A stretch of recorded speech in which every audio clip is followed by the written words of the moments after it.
You ever have that moment where someone looks you dead in the eye and tells you to do something so utterly outrageous, so profoundly unjust, that your brain just shorts out for a second?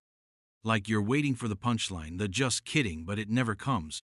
That was me, standing on the porch of my own cabin, a place my grandfather built with his own hands, a place that held more memories than I could count, listening to Brenda McSnout, president of the newly formed Lakeview Estates Homeowners Association, tell me I had 30 days to demolish it. 30 days, or else. Drop a comment. Let me know where you're watching from, because you are not going to believe how this one played out. I still barely believe it myself, and I was there. This story, well, it's proof that sometimes the little guy with a bit of specialized knowledge and a whole lot of righteous anger can move mountains, or, in this case, an entire neighborhood. My cabin wasn't just a structure, it was a legacy. Tucked away on a small private peninsula on Whisperwind Lake, it was modest, built from local timber, with a wide stone chimney and a porch that had witnessed more sunrises than Brenda McSnout had probably had hot dinners.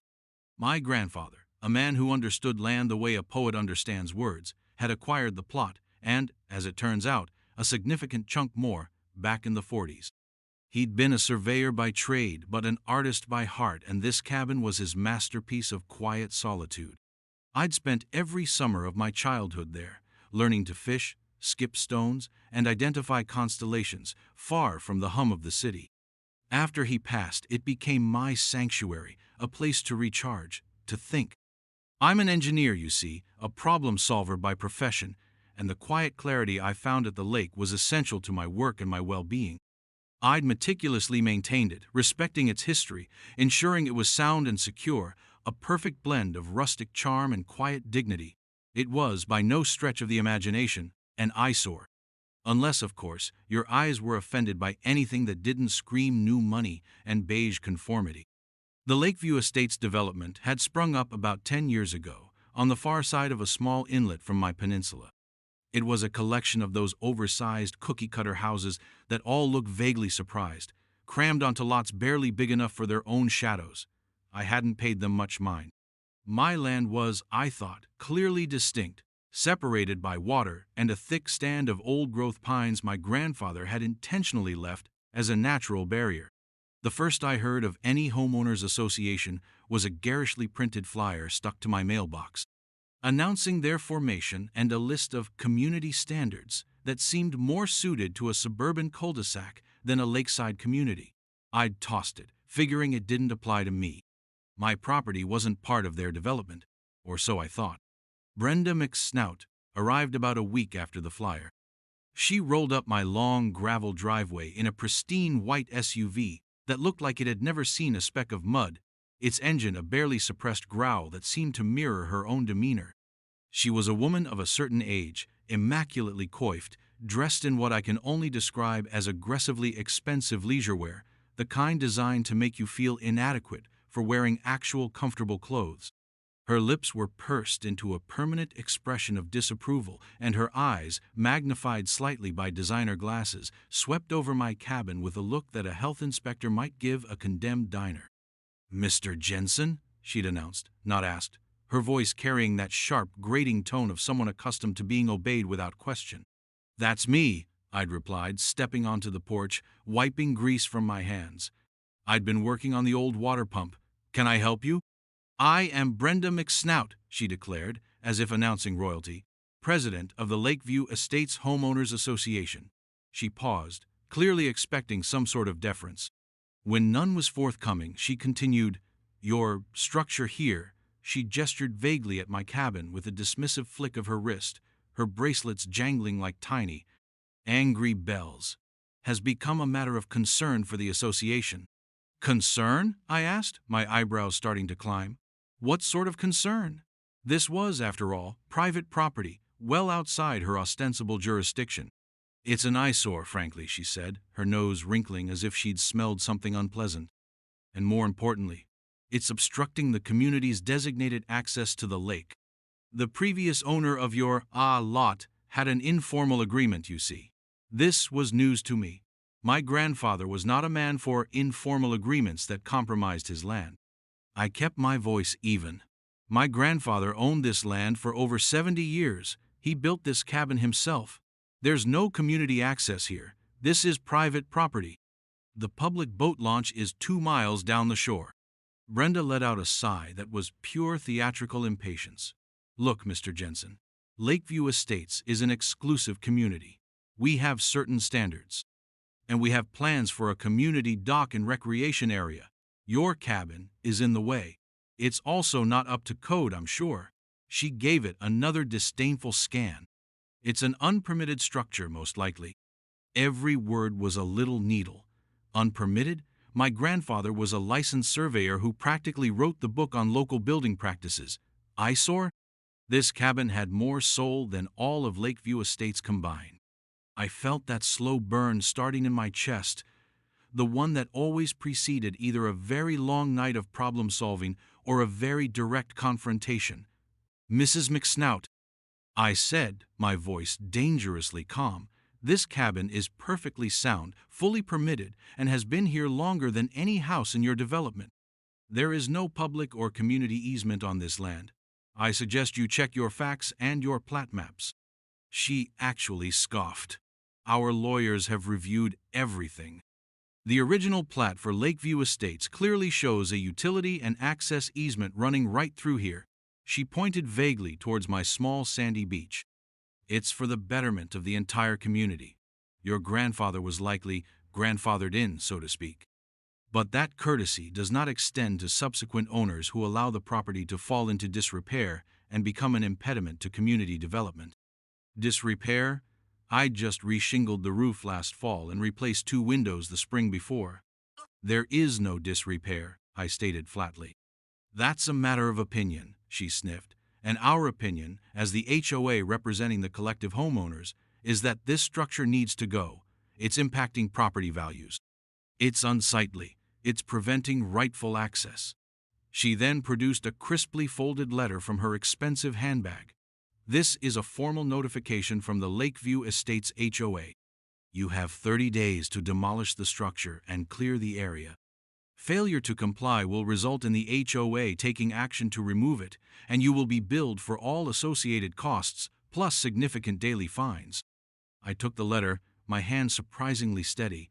The sheer, unmitigated gall of it was breathtaking. Demolish my grandfather's cabin, my cabin, so her little club could have a shortcut to the water. I unfolded it. It was all there, in officious, threatening language, citing bylaws I'd never agreed to, easements that didn't exist on my deeds, and codes that didn't apply. It was signed by Brenda McSnout, president, and 2 other names I didn't recognize, probably her board cronies, the enablers. I looked up at her, her face a mask of smug certainty. She genuinely believed she held all the cards. She thought I was just some weekend hobbyist she could bully into submission. She had no idea who she was dealing with, or more importantly, what my grandfather had meticulously put in place decades ago. The initial shock was wearing off, replaced by a cold, hard resolve.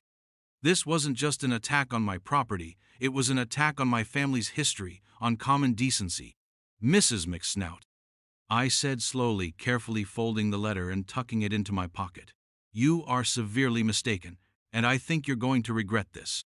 Her smile was thin and unpleasant. I doubt that, Mr. Jensen. The HOA always gets what it wants. We have very good lawyers.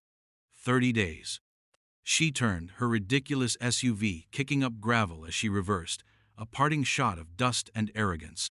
I stood there for a long time, the quiet of the lake settling around me, a stark contrast to the storm brewing inside.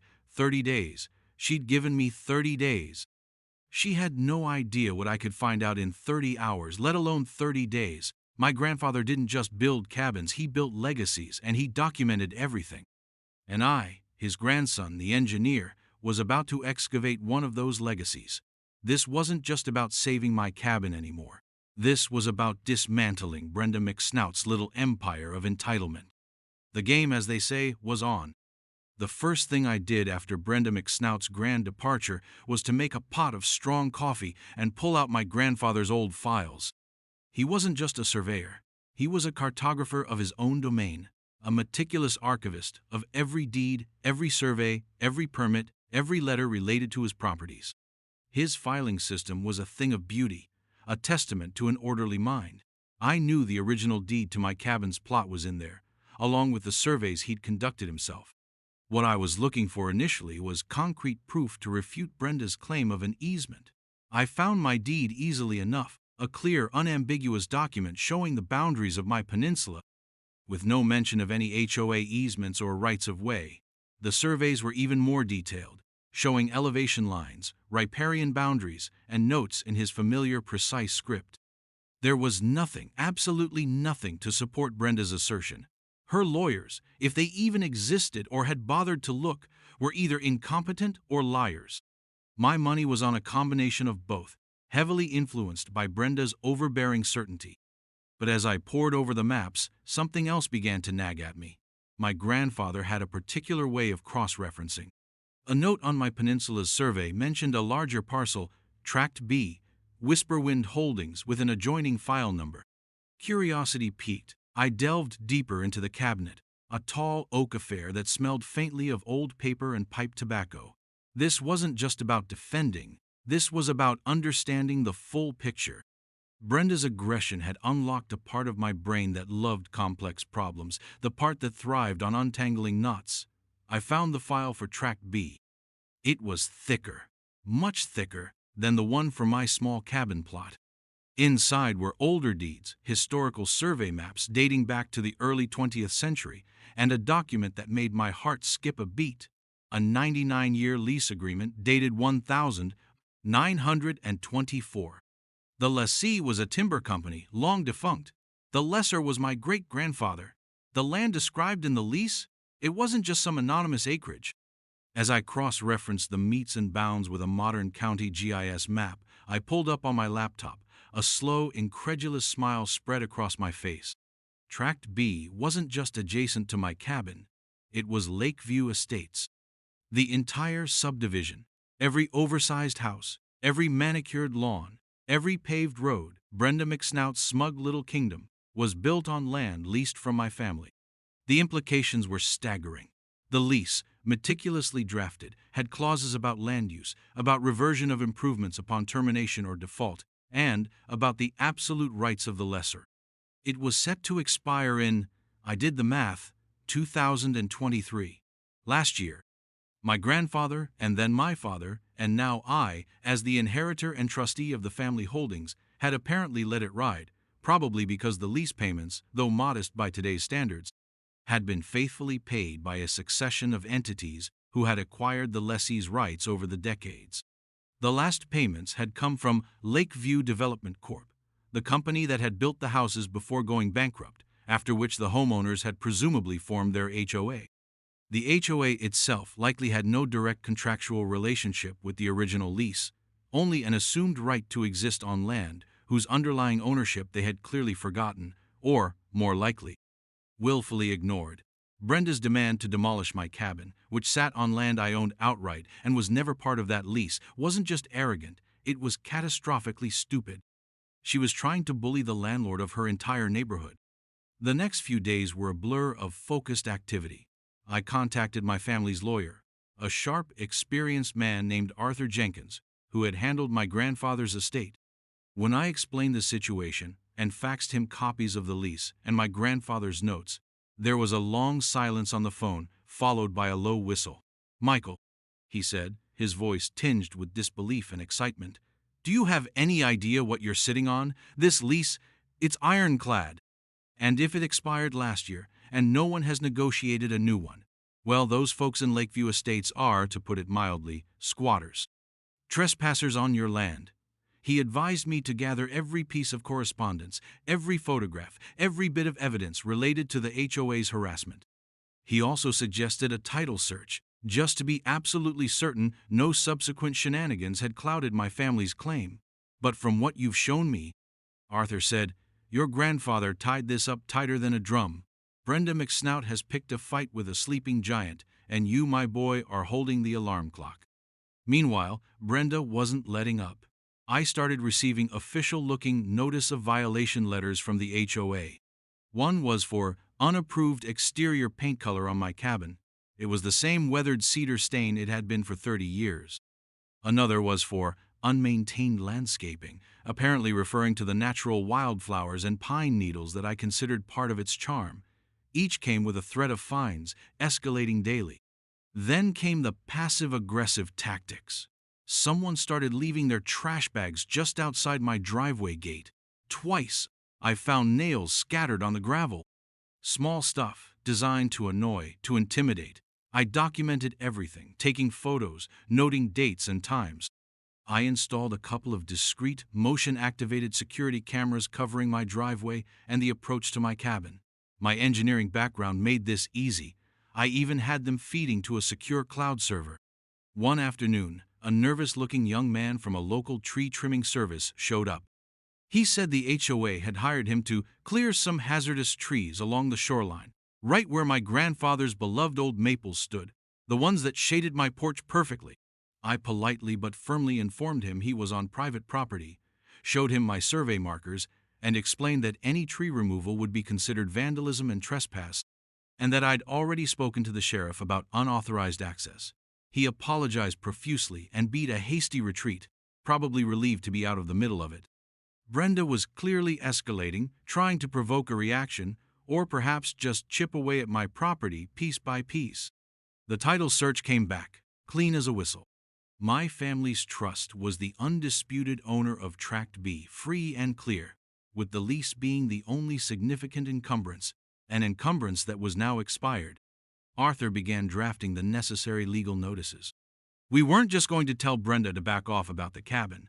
We were going to inform the entire Lakeview Estates Homeowners Association, and by extension, every homeowner there, that their presence on that land was now subject to the explicit permission of the landowner, me, and that permission was not, under the current HOA leadership, going to be forthcoming. The irony was delicious. Brenda wanted my little piece of the lake. She was about to find out I owned the whole damn pie, and she wasn't even invited to the table anymore. The feeling wasn't just vindication. It was a profound sense of stepping into my grandfather's shoes, of wielding the foresight he'd had all those years ago. He'd known the value of land, and he'd protected it. Now it was my turn. The 30-day deadline Brenda had given me was fast approaching. I decided to let it get a little closer. Let her bask in her perceived power a little longer. The fall would be that much harder. Arthur Jenkins, my lawyer, was a man who appreciated the finer points of legal strategy as much as I appreciated a well-designed schematic. He was old school, with a keen mind and a bulldog tenacity masked by a courtly demeanor. When he finally had all the documentation, my grandfather's meticulous records, the confirmed title searches, the expired lease, and my growing dossier on Brenda McSnout's campaign of harassment, including the security camera footage of what looked suspiciously like Brenda's equally pristine but different-colored SUV pausing near my driveway late one night just before a fresh batch of nails appeared, he leaned back in his leather chair, steepled his fingers, and gave a satisfied sigh. "Michael," he said, "this is not just a slam dunk. It's a legal masterpiece, courtesy of your grandfather." The man was prescient. The terms of this lease reversion, they are remarkably clear. Upon expiration without renewal, or upon significant breach by the lessee or their assigns, the land and all permanent improvements thereon revert to the lessor. Free and clear. He let that sink in. All permanent improvements. That means houses, roads, everything. My jaw tightened. So, theoretically, I own their houses? Theoretically and practically, yes, Arthur confirmed. Now that's a rather aggressive stance to take immediately. What we are indisputably entitled to do is inform them that the lease under which their development exists has expired, that they are currently occupying the land without a valid agreement, and that continued occupation will require a new arrangement with you, the landowner, or they vacate. He paused. Given the behavior of this president, I suspect a polite letter might not be sufficient to convey the gravity of the situation. Brenda, true to form, made our next move for us. About a week before her arbitrary 30-day demolition deadline for my cabin was set to expire, I received a certified letter. It wasn't just from the HOA, it was from a law firm I vaguely recognized as one of those aggressive ambulance chaser types, but for HOA disputes. The letter was a formal cease and desist regarding my unpermitted structure and obstruction of community property, and it informed me that if the cabin was not demolished by the deadline, the HOA had obtained a court order, or so they claimed, to enter my property and remove it themselves. They even attached a ridiculously inflated quote from a demolition company. The sheer audacity was breathtaking. They were threatening to destroy my home based on a foundation of lies and manufactured authority. "Arthur," I said over the phone, my voice tight with controlled anger, "they're claiming they have a court order. Can they even get one that fast, ex parte, without me being served or notified of a hearing?" Arthur chuckled dryly. "Highly unlikely for something like this, Michael. Especially given the property lines. It's a bluff, a very aggressive one. They're trying to scare you into compliance. Or perhaps Brenda has managed to bamboozle some underpaid magistrate's clerk with a doctored plat map. We need to verify if any such order actually exists. But more importantly, this is the overreach we needed. This isn't just harassment anymore. This is a documented threat of destruction of private property under false pretenses by an entity that is itself trespassing." He was right. Brenda's hubris was her undoing. She was so convinced of her own power, so dismissive of me, that she'd pushed too far. My resolve hardened. This wasn't just about protecting my cabin anymore, or even about asserting my ownership of the larger tract. This was about accountability. This was about dismantling a corrupt and abusive power structure that Brenda had built. I asked Arthur about the nuclear option. Not just negotiating new leases, but actually exercising my right to reclaim the land and its improvements due to the expired lease and their hostile actions. Arthur was cautious. "It's a drastic step, Michael. Evicting an entire neighborhood. The optics could be challenging, though legally, you're on solid ground. It would certainly send a message. We could, of course, offer them the option to purchase their lots from you at fair market value or enter into new individual lease agreements. That would be the more conventional route, but if they, or specifically this HOA, continue to act as belligerents after being informed of the true ownership situation, Brenda McSnout will never back down," I said. "She'll fight, she'll lie, she'll try to rally the homeowners with some sob story about the big bad landlord. She won't see reason until reason is the only thing left standing over the wreckage of her little fiefdom." I thought about the other homeowners. Were they all like Brenda? Probably not. But the HOA board, the enablers who signed those threatening letters, they were complicit. And any resident who stood by and let Brenda run roughshod over common decency and the law, they bore some responsibility too. Let's prepare for all contingencies, Arthur. But I want the option to remove the entire HOA structure. If they want to live there, it will be on my terms, fair terms, without Brenda McSnout and her cronies anywhere in sight. Arthur got to work. He first verified, as expected, that no legitimate court order for demolition existed. The HOA's lawyers had either been duped by Brenda or were complicit in the bluff. He then drafted a comprehensive package of documents. A formal notice of lease expiration to the Lakeview Estates Homeowners Association and to each individual homeowner. A clear statement of my family's ownership of Tract B. Copies of the original lease agreement with the reversion clause highlighted. And a demand that the HOA immediately cease and desist all harassment and threats against me and my property. The package also included an offer. The HOA could be dissolved, and individual homeowners could then approach me to negotiate either the purchase of their specific lot at a fair appraised value, minus the value of the raw land they were already on, of course, focusing on the structure itself, or a new, fair, long-term ground lease directly with me. There was a strict deadline for a collective response from the homeowners, indicating their willingness to proceed with this constructive path. Failure to respond affirmatively, or any further hostile action from the HOA, would result in formal eviction proceedings against the entire development. We decided the best way to deliver this bombshell was at the next HOA meeting. Brenda had, according to a discreetly placed notice on their community bulletin board, which I could just see with binoculars from my cabin's attic window, scheduled an emergency session to discuss action regarding the non-compliant property at 1 Lakeridge Peninsula, my cabin. The date was just 2 days before her demolition deadline. Perfect. She was planning her triumph. She had no idea she was arranging her own public execution. I felt a grim satisfaction. She'd wanted a fight. She was about to get a war, but it was a war she'd already lost before the first shot was truly fired, thanks to my grandfather's foresight 70 years prior. The quiet engineer was about to make a very loud noise. The storm wasn't just gathering, it was about to break. The evening of the emergency session arrived with a crisp autumn chill in the air, the kind that makes you glad for a warm fire, or, in this case, the simmering heat of impending justice. The Lakeview Estates Community Clubhouse, a fairly new building with too much beige siding and an oversized portico, was brightly lit.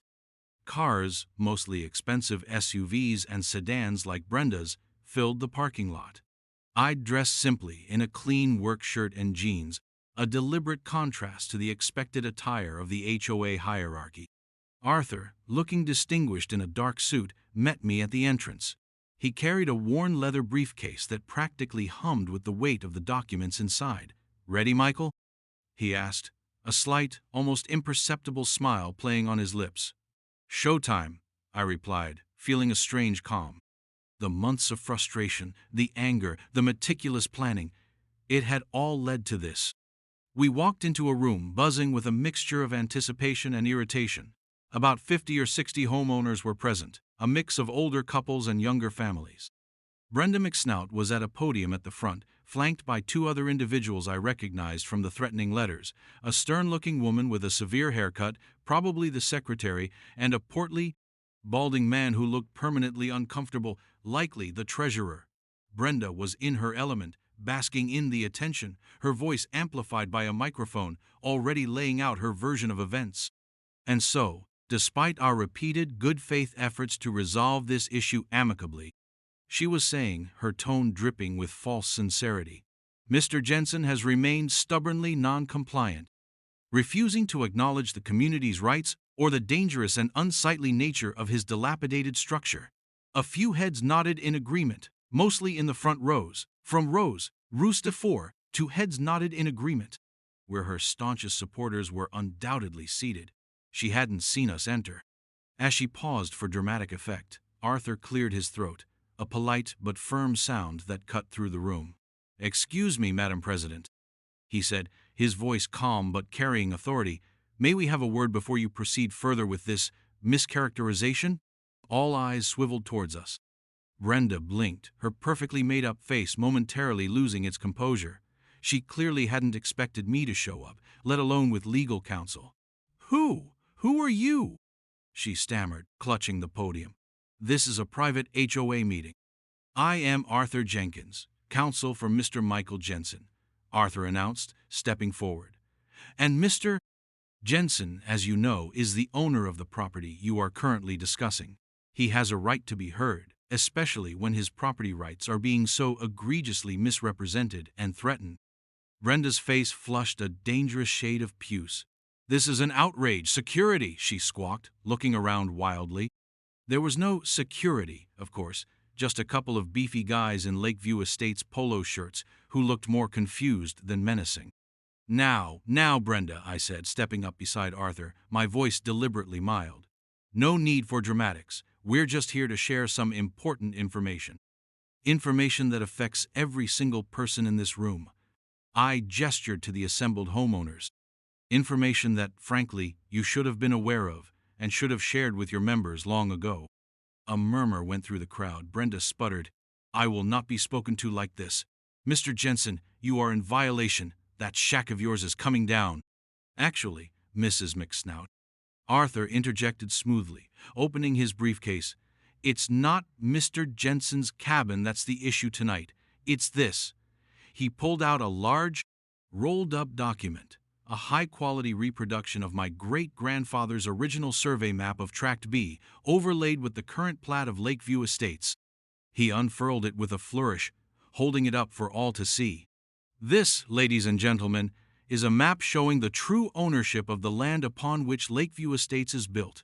He then produced a copy of the 99-year lease. "And this is a lease agreement, dated 1924, for this entire tract of land. The lessor was Mr. Jensen's great-grandfather. The lease expired last year. It was not renewed." You could have heard a pin drop. Brenda stared at the map, then at the lease, her mouth opening and closing like a beached fish. That's preposterous. This is HOA land. We all have deeds. Someone from the audience shouted, a note of panic in their voice. Indeed, you have deeds to your houses, Arthur affirmed. But those deeds are subject to the underlying land ownership. The developer who built your homes, Lakeview Development Corp., was operating under the terms of this lease. When the lease expired, and they had long since dissolved after their bankruptcy, the rights to the land, and, according to Clause 17B of this agreement, all permanent improvements thereon, reverted to the lessor, which is to say, to Mr. Jensen's family trust, of which he is the sole trustee. Arthur's voice was like a judge pronouncing sentence. I stepped forward. What this means, folks, I said, my gaze sweeping across the stunned faces, is that for the past year, you have all been living on land that I own. Without a valid lease, technically you're trespassing. The room erupted. Shouts of disbelief, anger, fear. Brenda was ghostly white. This is a lie, a trick, she shrieked, but her voice lacked its usual conviction. It's no trick, Mrs. McSnout, I said, holding up my own stack of documents. It's called due diligence. Something you and your board clearly failed to perform before embarking on your little campaign to steal my actual private property for your community access. I then detailed her harassment, the threatening letters about my perfectly legal cabin, the false claims of an easement, the bogus violation notices, the attempt to have my trees cut, the nails in my driveway, and the fraudulent claim of a court order for demolition. With each point backed by a document or a photo projected onto a portable screen Arthur had quietly set up, the mood in the room shifted from confusion to dawning horror, and then, for many, to anger, directed squarely at Brenda. She told us that cabin was illegal, someone yelled. She said he was a troublemaker, cried another. The stern-faced secretary and the portly treasurer were trying to shrink into their chairs. Brenda looked like she was about to faint. So, here's the situation, I continued, my voice cutting through the rising clamor. Brenda McSnout, in her capacity as HOA president, has not only harassed me, but has grossly misled all of you and exposed every homeowner here to significant legal and financial jeopardy. Her actions, purportedly on your behalf, have been malicious and founded on a complete ignorance of the actual legal status of this entire development. I let that hang in the air. My lawyer has prepared a package for each homeowner. It outlines the situation, provides copies of the relevant documents, and offers a path forward. Arthur and a paralegal he'd brought began distributing the envelopes. You have 2 weeks to dissolve this current HOA, remove Brenda McSnout and her complicit board members from any position of authority, and collectively agree to negotiate new, fair land leases or purchase agreements directly with me. If you choose not to, or if I receive so much as one more threatening letter or piece of litter on my property, I will begin eviction proceedings against every single property in Lakeview Estates. My cabin stays. Your HOA in its current form goes. The choice is yours. The silence that followed was absolute, broken only by the rustle of envelopes being opened. Brenda McSnout simply stared, her reign of suburban terror crumbling around her in real time. The look on her face? That was worth more than any Lakeview. The aftermath of that HOA meeting was, to put it mildly, biblical in its swiftness and fury, at least for Brenda McSnout and her cronies. The homeowners, armed with undeniable proof of their precarious situation and Brenda's malfeasance, turned on her with a vengeance.